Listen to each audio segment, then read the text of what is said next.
Yeah, hello everyone. In previous class, we have started how to execute a XML types of request. Right. XML types of request.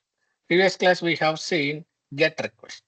Previous class we have seen get request, how to execute it, how to validate the XML response. This is the earthquake.usgs.gov. We have in previous class we have seen that. If you haven't seen that, please go and watch before watching this video. Here we have executed this API and we got the response and we have validated and we have integrated this into the framework, how to validate the XML response also.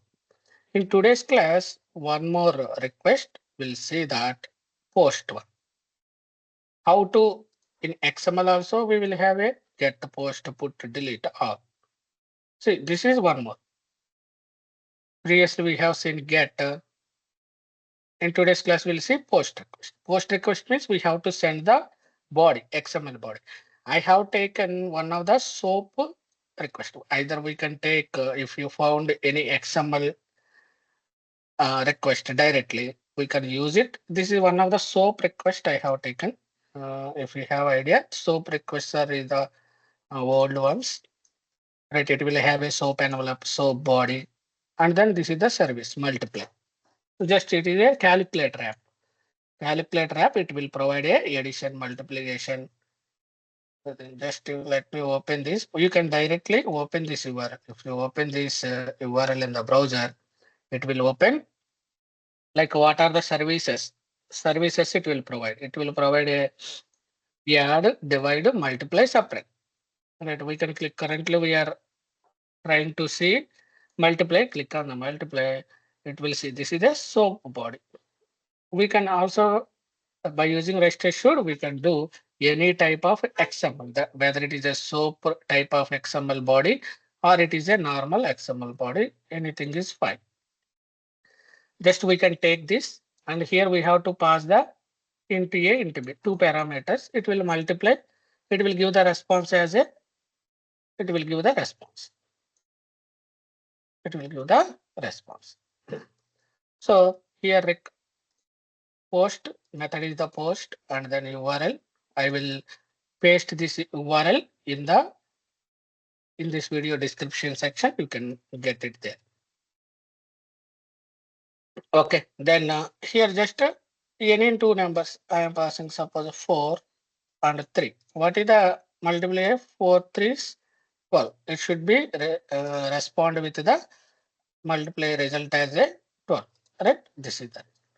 Then now how to integrate directly. I will show how to integrate this one into framework. Whatever we are currently working in that framework, how to integrate this. I have integrated already. Just I will show the steps. If you don't understand anything, you can comment it out. I will explain. Right. First thing what we have to do for JSON also what we have done. First thing is we have created this is a separate file. Separate file. For JSON request, if we see under SRC test resources, we have added a JSON request. We have created a file user request.json. And if we have a dynamic email is a dynamic one. So we have mentioned a placeholders $email. That means you can keep it dollar or whatever it's symbol, unique thing. You should make it as a unique thing. In the code, what we are doing, we are replacing this $email. So here similarly for XML also, I have created one more folder XML request for JSON, JSON request for XML request. Under this, I have created multiply.xml file, and then same thing, whatever this body, keep this request body here, entire thing, and placeholders. We need to dynamically replace it. We should not hard code it. If you hard code 2 and 3, tomorrow I want to execute with different values. Again, we need to change here. So we should not hard code any parameters in the files, right? Body. So dynamic parameter, we will replace these things dynamically. First thing is we need to create the under SRC test resources, create the XML request folder and create one file XML. Extension will be .xml because we are using a XML types. So .xml, just paste the request body. And if we have dynamic thing, dynamic parameters, if we fixed one, keep it fixed directly. So first thing is this one. Next thing, what we have to create test data. Next one is the before going to test data, we will see test case, actual test case. I have created one test case XML, not this one, calculator multiply test. Instead of that, what I will make it a generic one, calculator test simply, so that it will support all addition, multiplication, deletion, everything. Calculator test. So all calculator functionalities we can write it here. So here I have created a one test method, verify, multiply test. Okay, we are using here also JSON data provider. We are not using Excel. JSON is the very simple way, lightweight, but our framework will support both. So JSON data provider, we have to keep it and description, verify, multiply, functionality of the calculator, multiply functionality. Same thing. These two lines are enough. If you want to do any additional validation that are not supported by framework, then we can see it will, we can get it right. We have response already. By using response object, we can get the data and we can validate. If complex validations are there, all we cannot integrate in the framework. So any specific validation related to this test case, we can do inside this test case. But most of the basic validations, everything, we can do it common. So only these two lines just we need to do. But here we have to make sure that our test data. Okay, this is the second thing. First thing is we have created a XML file. We have kept a response request body there, and then created a one test case, and then created here we are using JSON data product. So where we need to keep under test data, go to JSON test data, open the test data. Right, the same name we have to give verify, multiply test. Whatever calculator test case name should match here key. This is the key. And then value will contain a data, test case description, base URI, this one. There is no request path, request method post, and then we don't have any parameters or headers. We don't have. What is the request body here? We have to send. What is the file name? File name we have to send multiply.xml file. And the dynamic data, we want to pass the dynamic data. So we have to keep it dynamic data colon. It will support either one parameter, two parameter, 10 parameters, right? We have written framework in such a way that it should support any number of dynamic parameters. Whatever parameter we have given multiply.xml int a. Same thing we have to give int a. This dollar we no need to give. This will use in the framework level. Int a, int b, just give the what is the multiplication you want to pass 5 and 4. I want to calculate multiply of 5 and 4. Here content type is text slash XML because here if you see they have provided that it will support text slash, not application slash, text slash XML. If you don't pass this application slash XML, if you pass it will fail. Expected response code. Expected response code 200. What is the response we want to validate? This 200, right? Whatever here we are getting this 12 or whatever value. This value we have to extract. How to extract? What is the root tag here? Envelope dot body dot envelope dot body dot multiply response dot multiply result. See, same thing. We don't need to give SOAP colon, just we can give the envelope dot body dot multiply response dot multiply result. What we are expecting? 5 4 20. We are expecting 20. So this is the test data we have to add it inside a JSON. In Excel also you can do. Already we have test data, same thing. In one row we can create, and the same thing we can copy paste it there. We can execute simply. If you want to change it, just we need to change the data provider, Excel data provider instead of JSON data provider. Yeah, that's it. And this is the thing. Okay, first thing we have done, we have created a XML request and then test case and then test data. After this, it should support XML, our framework also. So what are the changes we have to do? Previously, we have support only for JSON. Previously, we have it will support only JSON files. Now I have added R execute, same piece of code only, XML. If body ends with, if body request body, where we are sending that JSON file in the body, right? This is the parameter request body. It will contain either .json or .xml. So based on this, what we are doing, request body we are reading, and then if it is ends with either XML or .json, go to get the root path, and then if it is a JSON, we need to read the file under JSON request. If it is a file XML, if it is a file ends with, if it is not a JSON, that means it is a .xml file. If it is a .xml file, we need to read from XML request folder. XML request folder. Remaining everything same. Read the file content into string and then update that one. Update means first we will read this XML file. Right, we need to read, update it, this dynamic parameter. Whatever we will send from this JSON file, right? Test data JSON file, we have to replace in this request body. We have to replace that piece of code we have written here, update dynamic data, and then execute it. That's it. We no need to change anything. Here just we need to add a or condition and then change the path. If it is XML, just read the file from under XML folder, XML request folder. That is the change we have done. And then already validation part in the previous class we have changed. If it is a XML response, just we need to change. If it is a JSON means JSON path, XML means XML path. So that is, these are the changes we have to do to support XML-based POST request, or it will support POST or PUT anytime.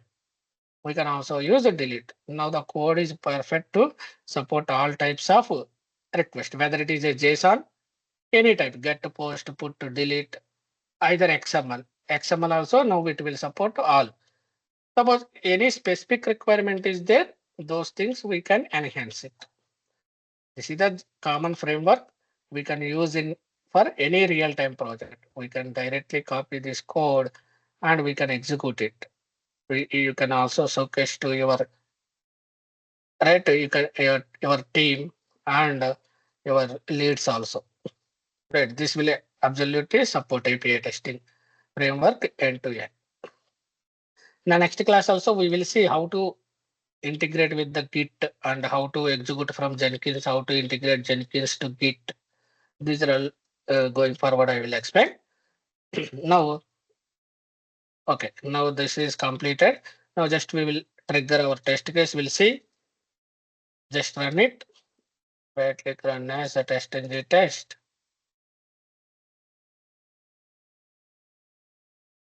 Okay. So that once if we write the framework level, just if you want to add the test case, very simple. Just copy paste same code. Only we need to change the test data we need to add, and then test case we need to add. That's it. Very simple. If already framework is there. If you know the framework, how to build it, you will get a more recognition. That means whoever using already built-in framework, suppose already framework is there, just I am doing this thing, I don't know. Suppose tomorrow enhancement is came. If you say I don't know about the framework, then you will not get recognition, right? So you should learn if it is existing framework also, just to go through it, what it is there inside, so that you will get idea. Tomorrow any enhancements are there, you can say I have idea, I can modify. Okay, it is executing perfectly, no issues. And we have also reports also, right? Where report will generate, here reports folder is there, we are generating date wise. So let me delete all, just will execute again.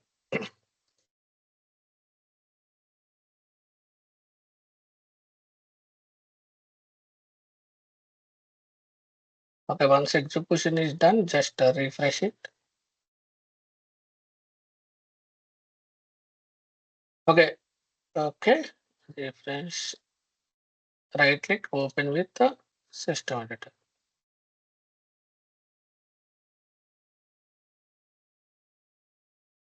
Okay, it will show. So what is the test case name and then description?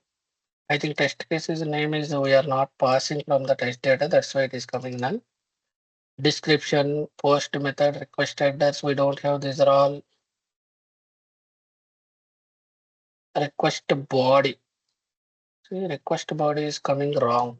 We have to see why it is coming wrong. Response, expected response code, status codes, and we have validated. This is the steps we have added. Okay, then we need to show response also correctly. Response was response was showing correctly, but the request body is not showing. At API util, where is the request body? After updating, extend test dot info. This is the response status, but the body, where is this body? Body. Okay, body we are printing. Why it is printing 54? Okay, request body. Okay, body. Okay, what we will do, sometimes maybe it is not rendering properly. Just we'll see HTML tags also we can append. HTML tags also we can append to this. So here what we will do, there is a HTML tag called to print any data. I think we can do it something free.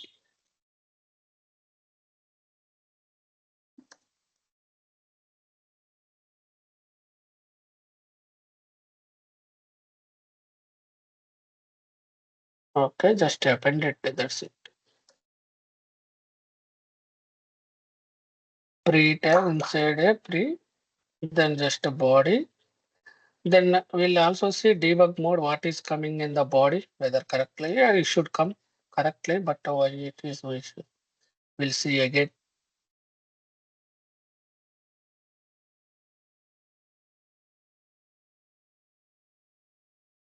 Okay.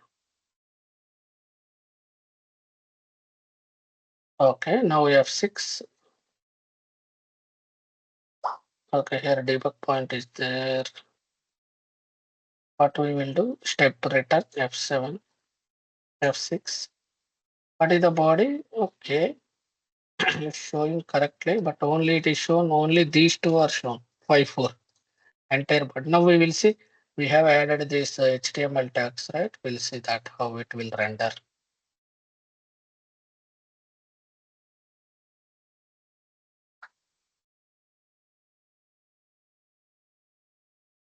Okay, fine, it's done. Okay, just refresh it. Okay, the last one, open with system editor. Still not coming. Only 5, 4 is showing. Remaining not showing. Why?